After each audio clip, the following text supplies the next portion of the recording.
السلام علیکم ورحمت الله وبرکاته. د حماسي کاروان د ګروپ ټولو ملګرو ټولغه مسلمانانو نه چې دماغ یې دغه تحقیق اوري.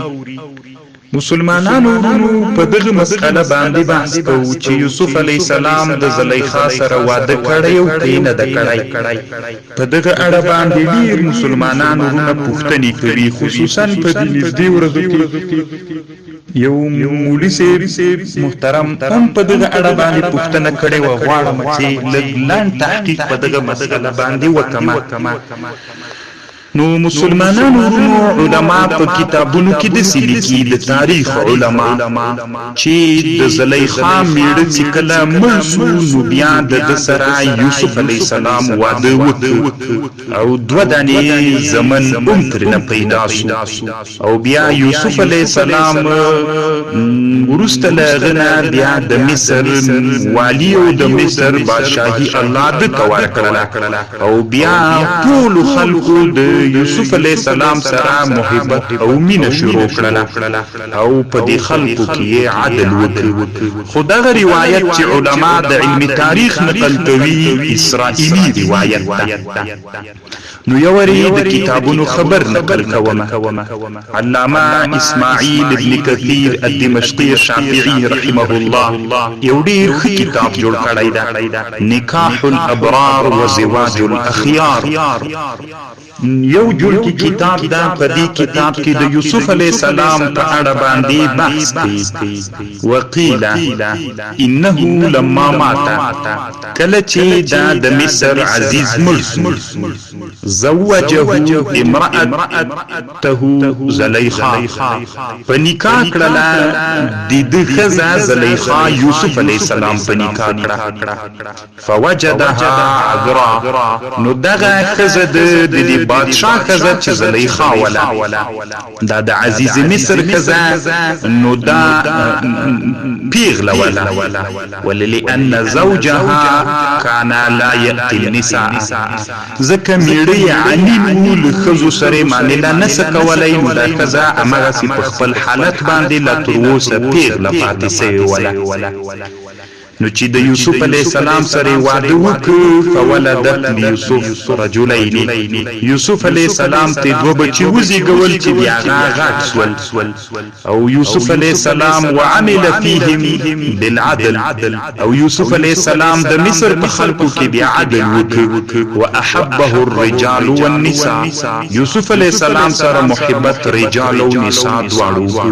یو خدا ده چې دا روایت اسرائیلی ده او بل دا ده چې د په لفظ باندې علامه اسماعیل ابن کثیر الدمشقی نقل کړی. نکاح الابرار و زواج الاخيار 42 صفحه. او امام اسماعیل علامه ابن الحجر رحمه الله یو بل کتابم جوړ کړی ده. دغه خبر بیا ابن الکثیر په خپلو ډیرو کتابونو کې ذکر کړي. قصص الانبیاء د ابن کثیر چې په همدغه شکل ذکر ده چې د یوسف علیه السلام یو جوړ کتاب ده چې د یوسف علیه السلام قصه څوک پکې ګوري نو هلته همدغه چې دلته مې د کتاب نکاح الابرار نه نقل کړله هلته هم شته.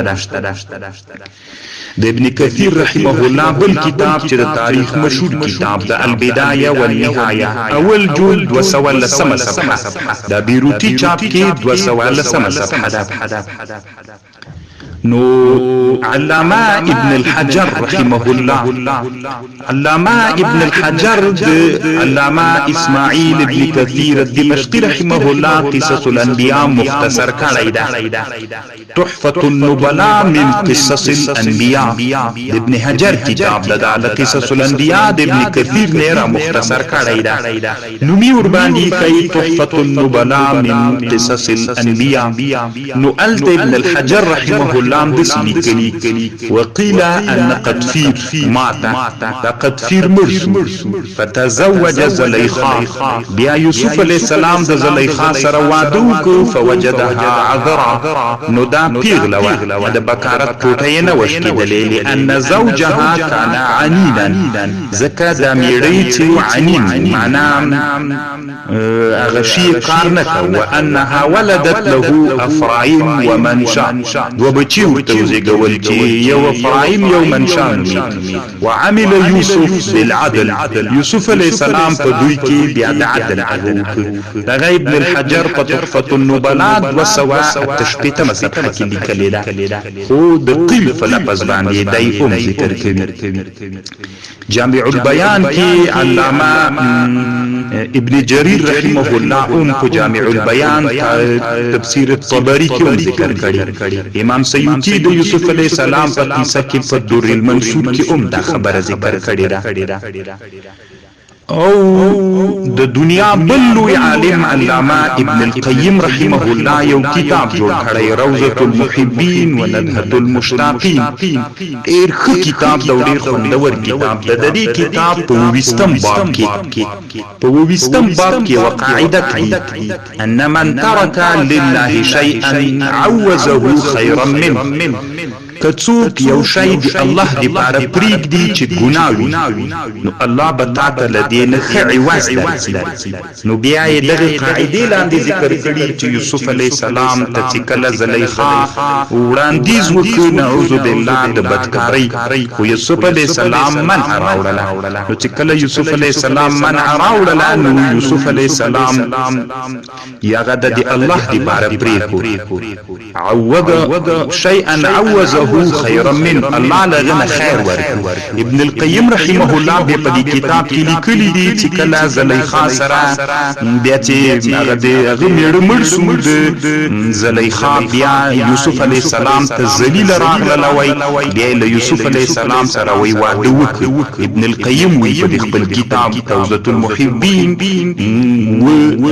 و 20 باب کې بیا څو ګوري، ځکه دا کتاب د بابونو په شکل ښه پیدا کیږي. یعنی د نسخو هغې سړی ووایي صفحه له هغې نه په دې ښه پیدا کېږي چې 20 باب ده.